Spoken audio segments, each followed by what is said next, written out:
సహోదరి సహోదరులారా, మీకు శుభవార్త. 2025 సంవత్సరంలో మొత్తం 365 అంశాలను మీతో పంచుకోబోతున్నాము. జనవరి 1వ తేదీ నుండి ప్రతిరోజు ఒక అంశము మరియు దానికి సంబంధించిన వాక్యమును పంచుకుంటాము. దయచేసి ఆ వాక్యములను వినండి, ధ్యానించండి మరియు ఆశీర్వదించబడండి.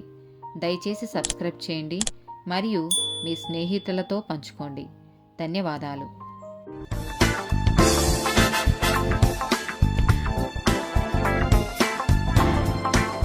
242 టాపిక్ అణచివేత. జకర్యా గ్రంథము 7వ అధ్యాయము 10వ వచనము. విధవరాండ్రను, తండ్రి లేని వారిని, పరదేశులను, దరిద్రులను బాధపెట్టకుడి. మీ హృదయమందు సహోదరులలో ఎవరికిని కీడు చేయతలచుకుడి. కీర్తనల గ్రంథము 9వ అధ్యాయము 9వ వచనము. నలిగిన వారికి తాను మహాదుర్గమగును, ఆపత్కాలములలో వారికి మహాదుర్గమగును. కీర్తనల గ్రంథము 146వ అధ్యాయము 7వ వచనము. బాధపరచబడు వారికి ఆయన న్యాయము తీర్చును, ఆకలిగొనిన వారికి ఆహారము దయచేయును. యెహోవా బంధింపబడిన వారిని విడుదల చేయును. సామెతల గ్రంథము 14వ అధ్యాయము 31వ వచనము.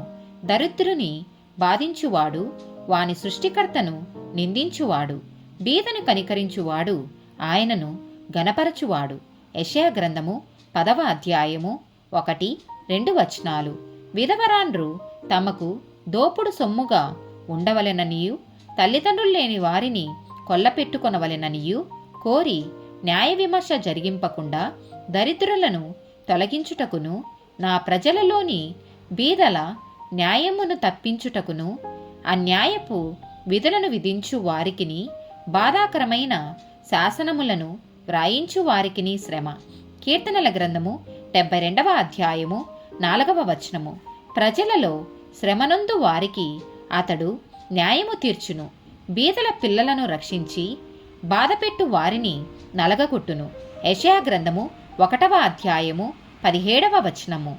ఇశ్రాయేలు యొక్క వెలుగు అగ్నియును, అతని పరిశుద్ధ దేవుడు జ్వాలయు నగును. అది అషూరు యొక్క బలురక్కసి చెట్లకును గచ్చ పొదలకును అంటుకొని ఒక దినమున వాటిని మృంగివేయును. ఆమేన్.